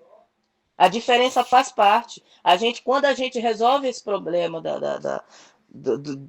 todos esses problemas que a branquitude trouxe para a gente, quando a gente coloca eles em xeque, a gente entende que todas essas outras coisas também podem ser resolvidas a partir disso, né? A gente tira o foco da caixinha, a gente tira o foco do assunto da raça, do assunto da transfobia, e a gente vai entender que se a gente for botar, por exemplo, uma identidade de gênero, vai ter que ter quantas pessoas, o João Nery dizia isso, quantas pessoas tem no mundo? Tem não sei quantos milhões de pessoas. Vai ter que inventar não sei quantos milhões de identidade de gênero, porque cada um vai ter a sua. Cada um vai ter uma. porque esse lugar de gênero, de ser homem e de ser mulher, são lugares inalcançáveis. Para alguns até existe a ilusão de que estão chegando ali, mas para outros não existe nem essa possibilidade, porque eu, como corpo preto, eu deixo de ser fetiche, enquanto um corpo preto lido como mulher, feminino, que eu sempre fui fetiche, da mulata gostosa e etc. Morei na Europa, eu sei o que é isso, sempre fui fetiche, e quando eu faço a transição, eu não viro gente ainda, eu viro ameaça. Então essa humanidade não me está reservada, muito menos através do gênero, de ser homem ou de ser mulher. E aí isso é o que durante muito tempo me fez pensar, que ser homem é esse que eu estou tentando alcançar? E aí eu descubro que é um ser homem a partir de um padrão, de um modelo branco ocidental de ser homem, né? Então, esse assunto é complexo, mas eu acho que o que a gente precisa radicalmente fazer hoje é olhar, se voltar para a branquitude, né? Porque quando a gente se volta para a branquitude, a gente encontra a origem desse Estado-nação, a gente encontra a origem do conceito de família, né? Porque as comunidades, e o Caio esteve lá na comunidade indígena, sabe que essa coisa de família, né? Todo indígena se chama de parente, né? Se chama de parente. Nós, povo preto, nos chamamos de irmãos, né? Uma comunidade ancestrálica, quem já teve a oportunidade de estar próximo de uma comunidade, sabe que uma criança, um abiã, é cuidado por todo mundo, todos os mais velhos cuidam daquela criança, né? A mãe que tem leite vai amamentar as crianças que precisam de leite, né? E aí não tem essa lógica branca ocidental de família nuclear, é uma lógica também de controle, porque a família é o nosso, ela é o nosso primeiro controle do Estado. O Estado nos controla primeiro a partir da família. E a gente que é trans, que é LGBT, sabe disso. Porque a família que vai controlar o nosso comportamento para que a gente não fuja e que a gente não quebre esse pacto com esse modelo de sociedade. E a família é a nossa primeira vigia, essa família nuclear. Né? Então a gente precisa repensar todas essas coisas, a gente precisa repensar esse conceito e eu falo sempre isso porque é importante a gente repensar o conceito de universalidade que a branquitude trouxe. Esse conceito de que tudo tem uma origem comum, não tem. Inclusive a civilização que hoje é considerada civilização antiga, porque quando a gente volta para a Grécia, a gente volta para a sociedade antiga, a sociedade é a civilização mais jovem do nosso planeta. É a civilização mais jovem do nosso planeta, porque nós tivemos civilizações milenares aqui nas Américas, incas, astecas, maias, as sociedades milenares de Kemet, antes mesmo do Antigo Egito. Né? São as sociedades mais novas e são consideradas, é incrível isso, né? Porque são as sociedades mais novas, porque existiram outras milenares e são consideradas dentro da escola como o berço da humanidade. Como berço civilizatório, exatamente. A gente precisa deslocar esse berço civilizatório, porque foi esse berço civilizatório que nos deu a democracia, que nos deu a república, né, platônica, como única forma de organização social, que universaliza todas essas coisas, para que o mundo tenha um só modo de operar. Né? Então, a branquitude precisa ser olhada.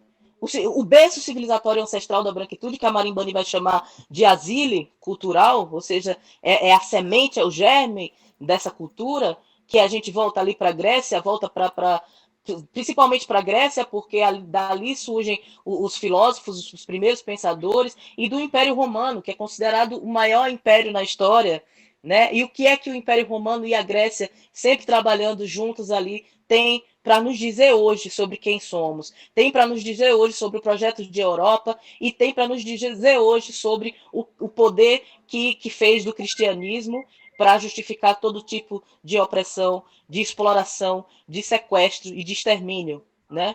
Então a gente precisa olhar radicalmente para a branquitude, radicalmente. Eu acho que mais do que pensar em fazer as coisas, em simplesmente incorporar no sistema branco ocidental as culturas negras, africanas, as culturas indígenas, porque nós sempre estivemos aqui, né? E é mais do que isso, é sair desse lugar de arrogância da branquitude e colocar a branquitude em xeque. Sim. Colocar a branquitude em xeque, né? Vamos Sim. estudar a branquitude, vamos ver quais são as nossas origens, porque é isso, assim, quando eu falo em arrogância, gente, não é no nível da pessoalidade, vocês entendem? É no nível é no nível de que nós entendemos que ali estão as grandes civilizações, a origem de Histórico, todas né? as A coisas. arrogância histórica. E Aham. a arrogância histórica, exatamente, histórica e Isso, estrutural, né? isso. Então, é se deslocar dessa arrogância histórica e estrutural e comprometer todas as pessoas nesse processo, né? Porque quando a gente fala, o que é que o povo tem, o que é que o povo preto tem falado no sentido de libertação? Né? A gente não tem tentado somente se libertar para a gente.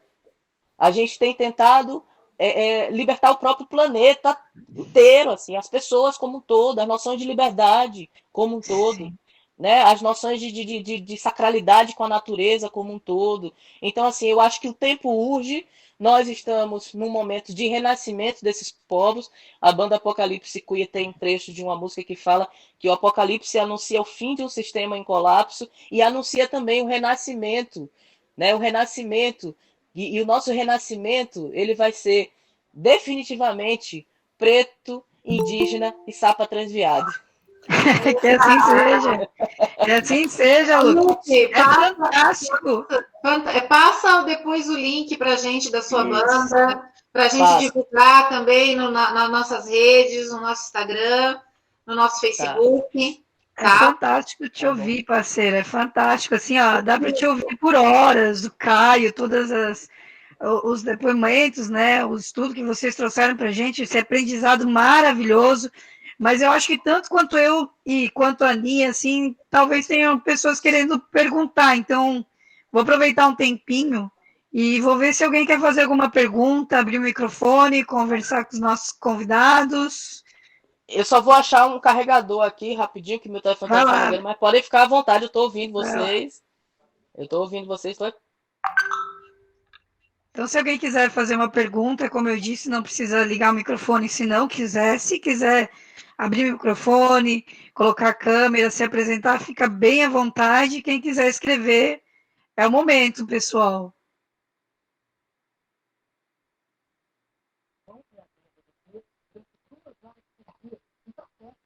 Boa noite. Boa noite. Meu nome é Estela. Bem-vinda, Estela. Prazer. Então, peço Oi, Estela! Oi, Estela, um beijo, Aurê! Aurê, mano. Com muita satisfação de estar te ouvindo. E é um momento de muita reflexão, né? Eu que venho de uma vida cristã e há 12 anos venho do candomblé, né? E uma das minhas questões e você comentou muito sobre isso, só que às vezes acaba me confundindo, porque dentro da própria cultura, dentro dos próprios princípios, dentro do candomblé, existe a relação de gênero, homem e mulher. Os transgêneros homossexuais, eles não são impedidos de estarem, né, no candomblé. Mas na relação que se discute quando na forma do seu comportamento, na questão tradicional, é de gênero, né? Homem e mulher. No teu ponto de vista, assim, até porque a gente conviveu, né, algum tempo junto, então, porque para mim dizer assim, pelo que dizem que a gente aprende, né, no cotidiano, historicamente, tais vestimenta não é apropriada para esse porque ele é homem, porque tais vestimentas, tipo, o pano da costa foi feito para a mulher por causa do útero, né?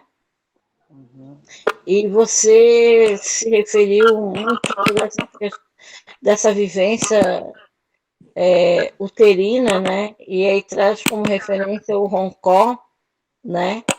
Porque é uma transição, quem tem oportunidade de passar, é uma transição magnífica, né? Não tem como tu dizer que tu sai igual como você entrou, porque tu não sai. Tu sai com mais perguntas e querendo aprender mais. Mas como tu entrou, tu não sai, né? Uhum. Então, eu gostaria que tu me colocasse um pouquinho mais essa relação, né, de transgêneros, homossexuais, Uhum. lésbicas, que é muito comum, é o que mais se tem, mas na Uhum. vivência, no cotidiano, dentro da tradição, é homem e mulher, né? Uhum. Agradecer a fala do Caio, né, que também foi uma fala, traz para nós uma vivência muito boa e pelo contrário, né, nessa questão indígena, é uma coisa assim que, para a gente, para mim, eu vou dizer Estela, né, é uma questão que a gente é muito nova, muito recém, essa discussão toda, né, da questão indígena, sua cultura, o xamanismo, tudo que vem em torno disso, né? Porque, querendo ou Uhum. não, a cultura europeia, ocidental, ela veio para tomar conta, né? E Uhum. ela tomar conta veio através do extermínio, porque você consegue acabar com uma cultura exterminando ela, né? E é Uhum. esse o nosso corre-corre no nosso dia a dia, não sermos exterminados, porque se a gente for exterminado, a nossa cultura acaba, né? Sim, sim, sim. Então, gostaria que você colocasse um pouquinho mais sobre isso. Obrigado, Sim. tá? Obrigada, Estela. A do pé, Céu. Só A do segura um pé, pouquinho aí, Lupe. Vamos ver se por mais favor. alguém quer fazer uma Tá, pergunta aí. Já pode tá, colocar, daí depois a gente sintetiza melhor, né? tá, joia. Que o nosso tempo também ruge. A Nanda também acrescenta. Se quiser acrescentar mais alguma coisa, Nanda, fica à vontade. A Simone, acho que tinha ligado o microfone também. Gente, fiquem bem à vontade de ligar o microfone, fazer pergunta. Não? Então tá, Luque, vamos tentar, Ah, vamos começar a responder. vamos lá então. A sua benção, e muito, muito feliz de estar com você aqui, Aure. Bom, essa questão eu queria agradecer também pela pergunta, porque era uma das coisas que eu queria, um dos assuntos que eu queria tocar, e aí acabei deixando passar, porque não fiz devidamente um checklist. Mas aí Imagina, eu ia a gente perguntar já também, vai. porque a gente tem que falar sobre isso hoje, né? Sim, Esse tema sim, é sim, muito invisível, muito incomodativo, então é sim, uma sim. pergunta fantástica que a gente não poderia deixar de falar nessa noite hoje, Com cara. certeza, com certeza, com certeza. Bom, duas coisas. Primeiro, sobre a questão do pano da costa, né? Quando a gente pensa quando eu tenho falado assim sobre a questão dessa África uterocêntrica, né? E aí, naturalmente, não sou eu que digo, né? A gente tem uma série de pessoas que já vem pensando anteriormente nesse sentido. A África, ela é uterocêntrica, né? O que significa ser uterocêntrica? Não de respeito somente e quando eu falo em África, eu falo também dos terreiros das manifestações culturais e cosmológicas, né, que descendem de África. Então, não é só o útero no sentido ali é, do útero que apenas gera filhos através dele, né? Porque pensar em algo uterocêntrico é pensar em algo que gera potências, gerador de potências. É algo que, que, que é capaz de gestar potências, de gestar coisas, de gestar aspectos específicos dentro de uma comunidade e, a partir dessa gestação, dar vida a esses processos, né? Então, quando a gente fala em útero, e a gente fala em útero biomítico também, a gente fala desse lugar gerador de potências, né? Em primeiro plano. E aí, quem vai falar muito sobre isso, através ali da discussão sobre o mulherismo africana, é a Catixa Ribeiro, né? É uma das pessoas que fala muito bem sobre a questão do mulherismo, sobre essa questão da África uterocêntrica, da África matrilinear. E aí ela nos diz isso também, que essa questão geradora de vida, que gesta a vida, que gera a vida, que gera essas potências e que dentro de uma comunidade, dentro de um terreiro é capaz de fazer esse processo, né, é parte de um processo uterocêntrico. Porém, no entanto, as pessoas que têm útero, elas já são essas chamadas autoridades civilizatórias. Elas já nascem, elas já vêm com esse útero que é essa possibilidade já de gestar, potencialmente de gestar e de gerar vidas, né?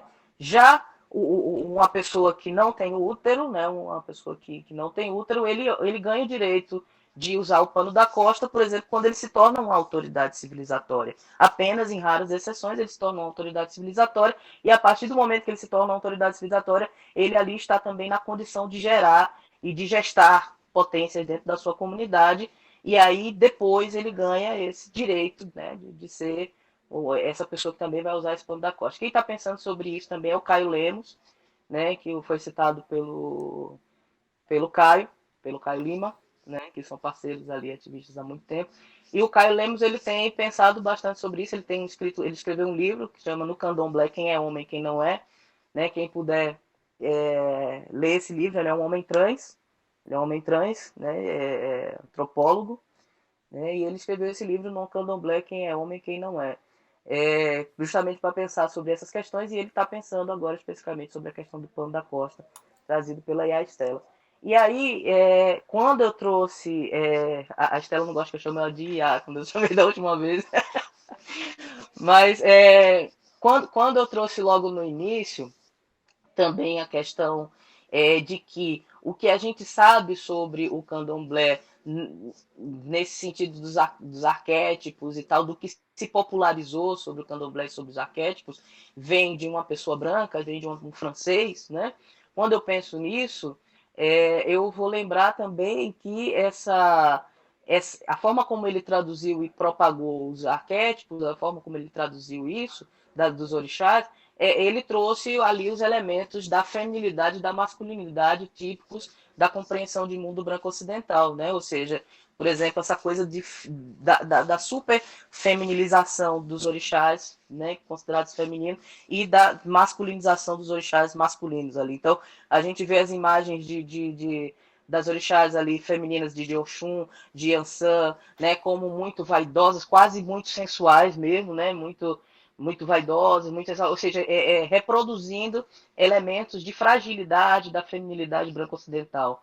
Né? Eu me lembro quando eu li a Yoronke falando sobre que ela é africana, quando ela foi para os Estados Unidos, se eu não me engano, ela viu pela primeira vez um discurso feminista, uma conferência feminista que estavam falando ali sobre questões do feminismo e tal, e ela se sentiu extremamente ofendida, porque ela falou, não, essa não é a mulher que eu conheço, né? Essa não é a mulher que eu compreendo enquanto mulher. Ser mulher para mim não é isso, né? Então, assim, esses elementos da fragilidade, da feminilidade, da vulnerabilidade da feminilidade e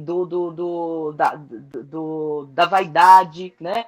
Que são atribuídos às orixás femininas, veio de uma pessoa branca, né? E a gente precisa pontuar isso, porque quando a gente pensa, por exemplo, em Oxum era uma grande guerreira, né? Oxum era uma grande guerreira. Quando a gente pensa em Oxum, a gente pensa naquele espelho de Oxum, não era só para ficar se olhando e olhando, se embelezando, passando batom, como muitas vezes a gente reproduz a imagem de Oxum. Aquele espelho servia para ver quem vinha atrás, para dar porrada em quem vinha atrás, para pegar ela por trás. Então, assim, a mitologia, os arquétipos que foram traduzidos ali para as orixalidades, tem interferência e a gente precisa pensar nisso, né? E que são coisas que para a gente são difíceis de pensar, porque a gente aprende como se aquilo fosse parte de uma cultura ancestral e não é, né?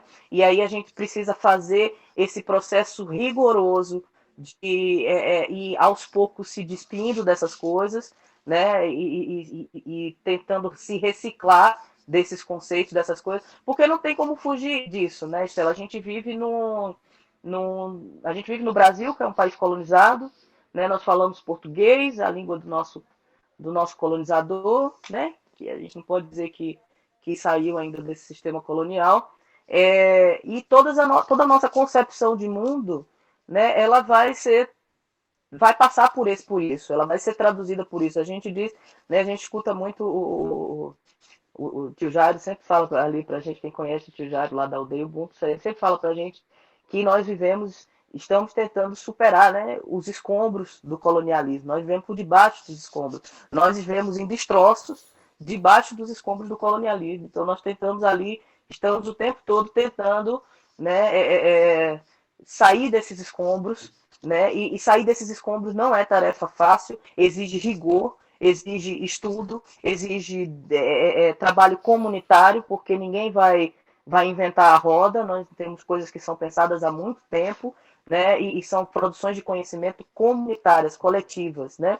A noção de produção de conhecimento individual, da referenciação apenas individual, é branca, ocidental também. Essa coisa de que eu produzo conhecimento e o meu nome é o nome que sozinho vai ser levado ali sobre esse conhecimento. Nós construímos conhecimento de forma comunitária e nós construímos conhecimento constantemente, né? Estamos sempre, geração após geração, revisando os nossos conhecimentos, né? Tirando aquela ideia europeia de que tem os cânones que são engessados centenas de anos ali e todo mundo, eu faço letras, né?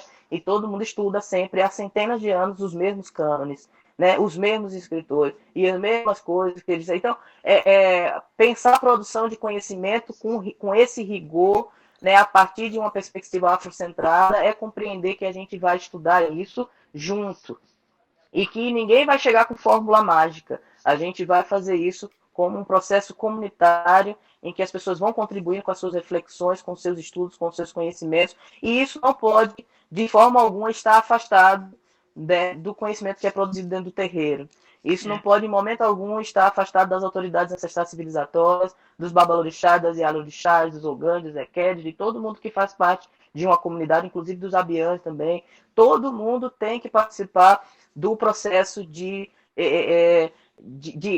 sair dos escombros desse colonialismo, de sair desses escombros, porque são linhas muito tênues, são linhas, quando a gente pensa nessa coisa da feminilidade, da masculinidade, da questão do pano da costa, da questão das indumentárias, das vestimentas, são linhas muito tênues entre o que se compreende hoje disso, o que se compreende já há algum tempo disso, e o que nesse trabalho de Sankofa, de olhar para trás, o que é isso ancestralmente.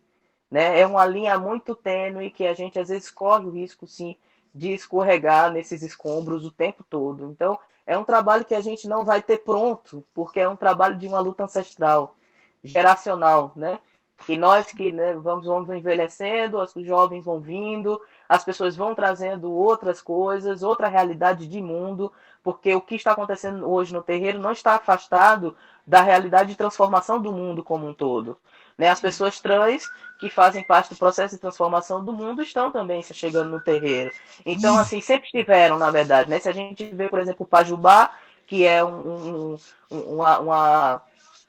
dialeto, né, travesti, né? O Pajubá, ele vem do terreiro, ele vem do Yorubá, né? Então, assim, a questão de gênero sempre esteve ali, essa questão então, o terreiro ele não está afastado da realidade da sociedade, das coisas que acontecem na sociedade, e eu acho que isso é uma luta geracional, ancestral, porque o sentido da nossa luta é esse, não é identitário. Nós não estamos aqui fazendo pauta de luta negra, nós estamos fazendo uma luta que é ancestral, que há mais de 500 anos estamos tentando superar esses escombros, estamos tentando sair desses escombros, né? E essa luta ancestral é isso, é que eu estou aqui em representação à minha ancestralidade e eu estou aqui como um processo constante de modificar, e a juventude vai vir também nesse processo, nessa mesma roda da ancestralidade, fazendo também suas transformações. Então é isso, assim, eu acho que eu espero que eu tenha me feito entender. Eu sei que isso é um assunto extremamente complexo, mas que demanda também que a gente se debruce de coração aberto, né, para fazer as devidas críticas. O terreiro para nós ele é fundamental, ele é sagrado. Para mim, ele é o lugar mais importante, né? Esse nosso útero biomítico ancestral, ele é o lugar mais importante para repensar a existência das pessoas negras na diáspora. Acho que é um assunto que a gente poderia ficar por horas aqui refletindo, te ouvindo, né? É muito bom. Essa noite foi maravilhosa, né? Essa questão de trabalhar nos terreiros, a questão de ser trans, né? É muito importante a gente falar isso, porque quando eu fui chamado para esse tema que a Ani e a Bruna me colocaram, eu achei um tema bem interessante, porque pouco a gente ouve falar, né? Pouco a gente ouve falar, é muito invisibilizado. Então, talvez agora com essa modificação que estamos passando, como tu mesmo disse, né, e resumindo todas as questões do que a gente precisa mudar muita coisa que vem pela escola, que vem pela história, né, tudo que a gente aprende de uma forma que talvez não é a forma correta, também a gente não sabe o que é correto, o que é errado nessa vida, né, então tudo é um aprendizado, e essa noite de aprendizado foi maravilhosa, né? Eu também queria pedir para o Caio, que está aí quietinho, colocar essa percepção que foi perguntado aí sobre o terreiro, a importância do terreiro na nossa vida, né? Eu acho que, para mim, o terreiro me fortalece para essa luta diária que a gente vive, né? Quando tu fala que o terreiro se reforma junto, que mãe, Equedi, irmãos, todo mundo, né? Eu tenho 10 anos de Umbanda, e essa transformação de me tornar Jennifer para Jane, eles acompanharam, eles respeitam, né? O meu terreiro é um pouco diferente do teu, com certeza, né? Mas eu não tenho mais a obrigação de usar saias, por exemplo, que era uma coisa que me agredia. Mas eu usaria sem problema, porque eu entendo também a tradição. Mas eu fui muito respeitado nesse quesito, e para mim foi muito bom. Mas eu sei que tem certas pessoas que não são respeitadas nesses quesitos, que ainda a gente tem que trabalhar essa coisa de. Infelizmente, a gente ainda tem que trabalhar muito essa questão nos terreiros, né? Eu acho que o Caio também tem uma vivência por aí. Caio, achei fantástico você falar da questão indígena também. Eu nunca me dei como indígena, apesar do meu ancestral nariz aqui mostra, né? Eu sou Mapuche. Eu sou da tribo Mapuche, Chile, mas os Mapuches estiveram aí na mídia há pouco tempo mostrando a revolução do povo indígena, que está aí, está marcando, né? Então eu também fui, eu perdi a minha língua materna, né? Já tem outros quesitos aí também, fui muito criticado, a escola para mim também foi uma violência, né? Mas eu queria que tu contasse um pouquinho também da tua vivência, que eu sei que tu tem no terreiro, né? Para contribuir um pouquinho, porque a gente já vai fechando já, gente. Infelizmente, está chegando nosso horário, né? Então eu queria pedir pro Caio fazer suas finalizações e depois o Luke também para a gente ir fechando. Eu só queria pedir para que as bibliografias citadas, se pudesse deixar registrado, né? Claro, está lá, inclusive esse vídeo depois está lá na página do YouTube. Clica lá, notifica, se inscreve, que a gente precisa chegar a 1000, hein? Estamos 159. Tá bom. Estamos lá na meta. Mas nós vamos colocar lá assim, a Bruna. A gente está na meta. Então eu peço para o Caio ir fazendo suas considerações finais. Luke, eu peço só para tu aguardar mais um pouquinho, que eu sei que tu está no teu trabalho aí. E aí a gente já conclui. Sim, boa noite novamente. Então, para mim é extremamente importante, porque enquanto construção mesmo dentro da Umbanda, isso me fez ser uma pessoa mais forte, e sim, lá eles me acolheram muito, né? Eu comecei um acolhimento que foi bastante importante na minha vida, né? Que é o ser respeitado como Caio, é o ser respeitado como quem de fato eu sou. Esse respeito trouxe esse acolhimento, e isso se tornou mais fácil a questão de adentrar com todo o coração, com todo amor na Umbanda, né? Eu amo hoje onde eu estou, eu amo a Umbanda de todo o coração, sim. E o que é muito importante falar, que o que falou sobre o livro do Caio Lemos, eu acompanhei bastante, né, esse processo de pesquisa, como isso foi, e também a gente conversou, né, tipo, sobre isso durante a produção do livro. Ele me falou sobre algumas pesquisas que ele fez também dentro dos terreiros de Umbanda, né, como seria esse processo da aceitação, né, no terreiro de Umbanda. E a gente viu que dentro da Umbanda, mesmo com toda a nossa cultura, com toda, né, os nossos costumes, tem um processo que foi muito importante para ele entender, de fato, como ele iria fazer aquele livro dentro do candomblé. Então, um não foge do outro, né? Mas teve pesquisas, assim, magníficas dentro dos terreiros de Umbanda que eu li, assim, né? Dentro desse processo todo. E eu acredito que quando eu li, eu me senti extremamente contemplado, porque quando eu entrei em Umbanda, foi, de fato, assim, me contemplou bastante o meu gênero, foi uma coisa, assim, magnífica. O meu terreiro, né, o meu primeiro terreiro que eu entrei, assim, foi lá no Ceará, e minha mãe Tereza Légua, assim, de primeira vez, assim, meu filho, e aquilo ali me emocionou muito, porque, de fato, aquilo ali foi onde eu me encontrei, de fato, assim, nossa, se no meu terreiro eu tenho força para poder enfrentar o mundo, porque ali no meu terreiro, ali é a minha casa, e eu vou agora passar por um processo da minha mastectomia, e o meu irmão do terreiro lá do Ceará entrou em contato comigo e disse assim, olha, vamos falar com a tua mãe Tereza, a gente vai ficar aqui o terreiro todo em oração, tipo, em sentimentos, em questão de passar toda essa energia, uma questão espiritualizada que a gente tem lá no terreiro, né? E isso me deixou extremamente mais feliz e mais forte, quando os meus irmãos lá do Ceará entraram em contato comigo, e, poxa, Caio, a gente está sabendo, a gente está tão feliz, né, a gente está extremamente, então isso vibrou dentro de mim, isso me traz é tão importante a gente ser respeitado, é tão lindo, né, eu acho que é isso, basicamente, eu só tenho de falar só coisas felizes, inclusive, quem quiser ler o livro do Caio Lemos, tem 2 poesias minhas, né, no Candomblé, Quem é Homem, Quem Não É, tem 2 poesias minhas nesse livro, e no próximo livro que já está, né, sendo produzido, né, tem mais 2 poesias minhas também, e a gente traz essas vivências, e muito legal o livro, recomendo, um livro muito, muito, muito bom. E eu acredito que é isso, né? Eu acho que é a família, é o respeito, é a casa.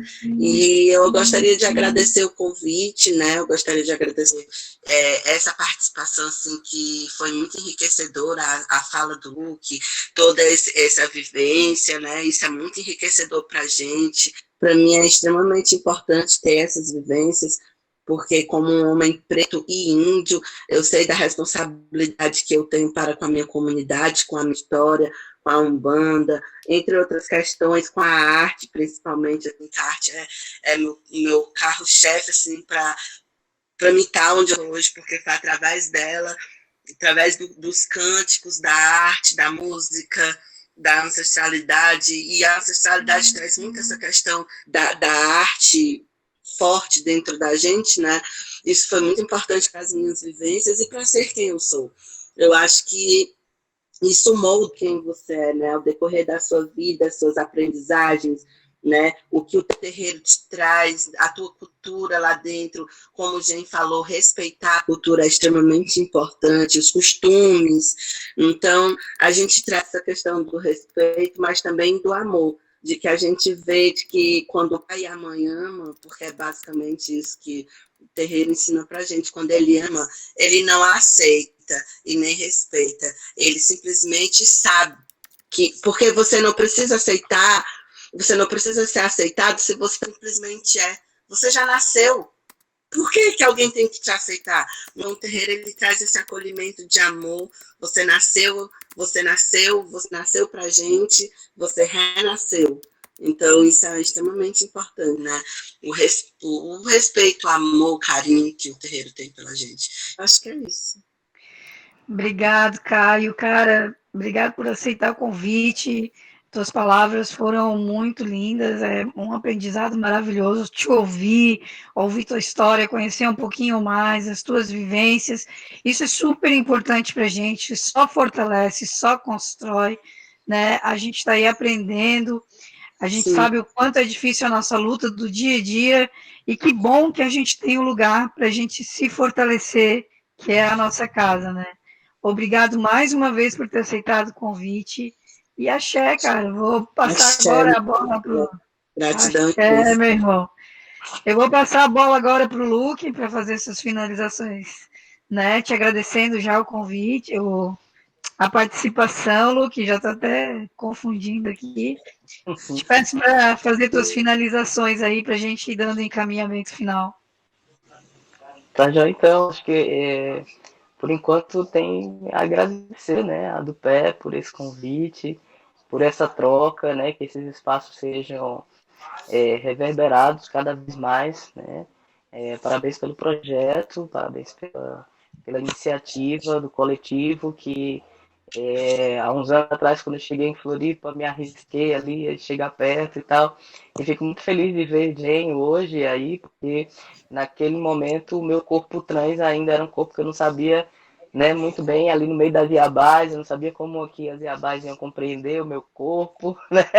E aí eu fico feliz, né, de ver que sim, existe esse espaço, que existe essa e cada vez mais, né? Eu acho que a gente tem que visceralmente trazer essas questões para a nossa vida, para a nossa existência, para o nosso dia a dia, para o nosso trabalho, para tudo que a gente faz, né? E é isso. O tempo urge, né? O tempo está aí esperando de nós atitudes reparadoras, né?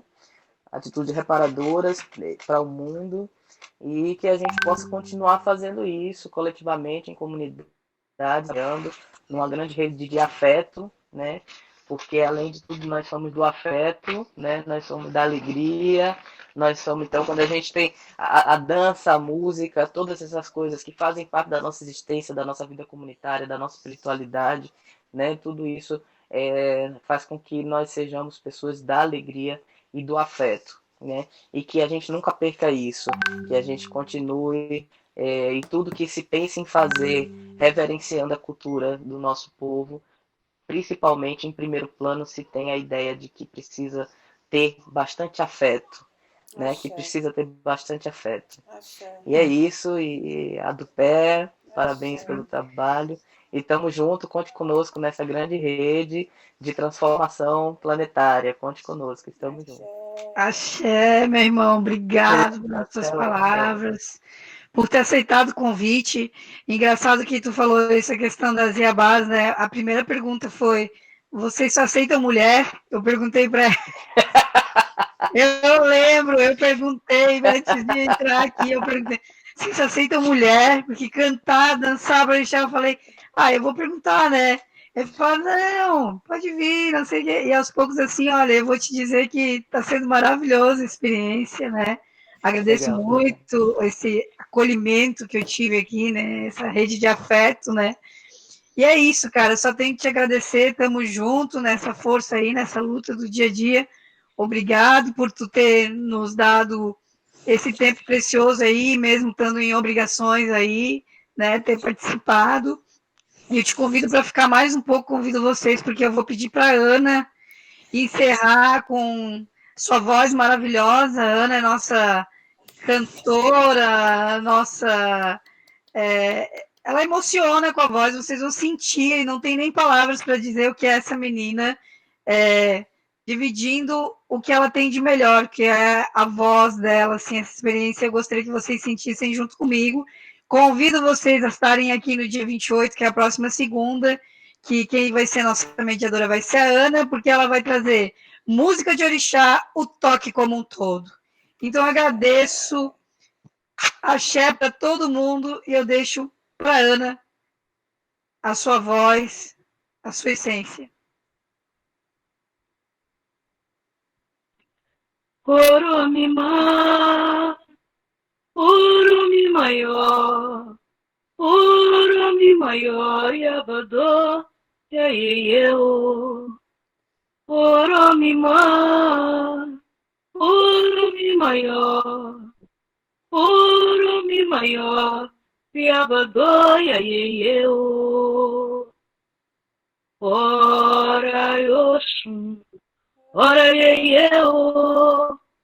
Ora Yoshum, Deus é o maior, Deus é o maior, Deus é o maior e me ajudou a vencer. Travou. Deus é o maior e me ajudou a vencer. Ora, e eu. Gente. Ora, eu.